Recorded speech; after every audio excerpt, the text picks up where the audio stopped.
Dressmakers and friends, welcome again on the channel. In this tutorial, I'm going to be showing us how to create this structured spiral fabric design using a lace. In the previous video, we actually used an organza fabric, but this time we're going to be making use of a lace and fishing line to create this. I'll suggest you watch the video till the end so that you can get all of the precautions that I would be advising you to take if you want to create this using a lace fabric. Let's get into the video.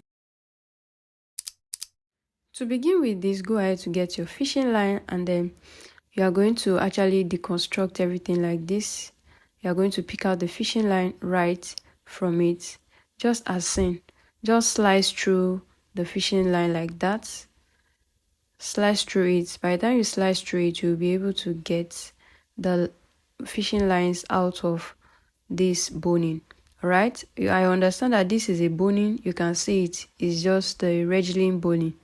But inside of the Regling boning, what is giving a structure is the fishing line.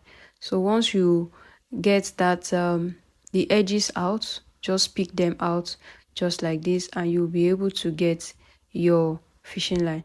Make sure that the Regling boning, the length you cut originally should be the length of the fabric you are trying to create the spiral. Alright, the length of your fabric. Alright, then cut off the edges, then remove your fishing lines out of your boning. So next, after this, you are going to pick out as much as you need for your project. This is going to take a while. Be patient with it, and once you are done, now you can go ahead to grab your fabric that you have already cut into the length that you need as well. So what you are going to do is to sew the fishing line into the fabric like you want to sew it simultaneously. Just take a look at how I'm going to do it. You want to start from one edge of your fabric, okay? The lengthwise part where the yards is long. That's what I mean by the lengthwise selvage. So start from there, put your fishing line inside of the fabric like that, and then you sew. You can see that here I'm using my zipper foot. That way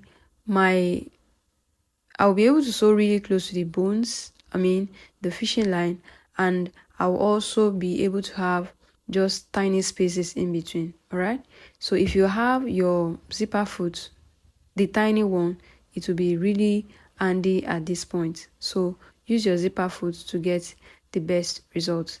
Alright, so now just keep sewing. As you sew, you adjust the bone.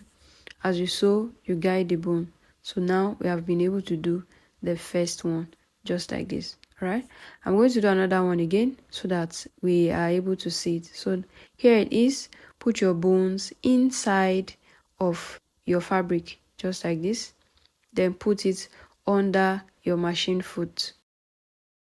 Now backstitch just like you would normally do, and then you just continue to sew just like that. As you sew, you guide the bone in place.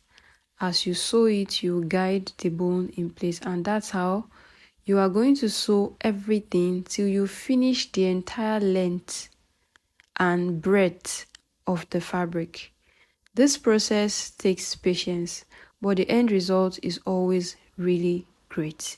So you are going to take it one at a time just like this, and then you are going to keep sewing. Another tip I would like to share with you if you are going to be using a lace fabric is you can line the lace fabric with a net of the same color. So which means that you'll be picking two fabric, the lace and the net, together at once. So that will prevent the boning from falling out after you're done. This is how far I have come now. You can see how great this is looking. So once you finish everything up to the end, I'll show you how to conceal these rough edges. You can see that this edges is rough, but we can't leave it like this. So you fold over that last one like that. Alright, you fold it over, so the rough edges will now be at the center. Then you will now stitch on top of it. So by the time you are done stitching, the rough edges is not going to show anymore.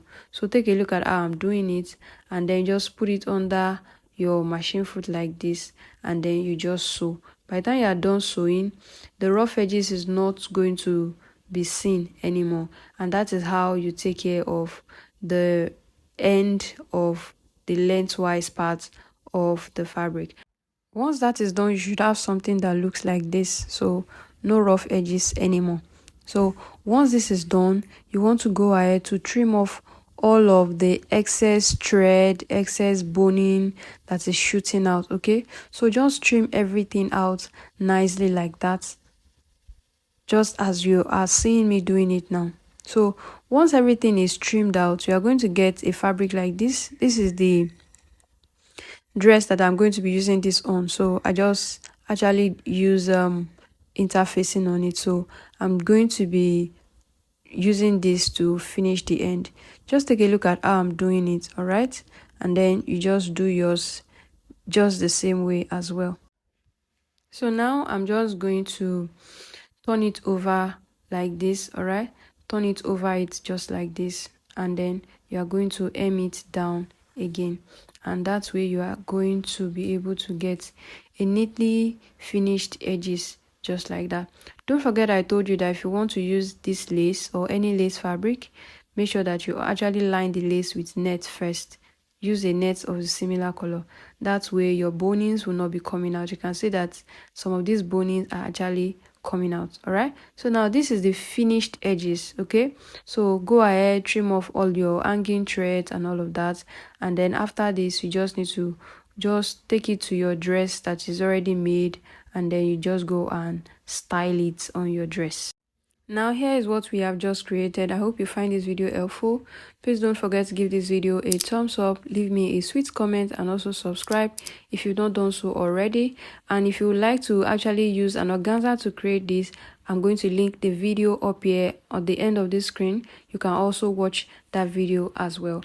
Thank you for watching, and I'll see you in this next video.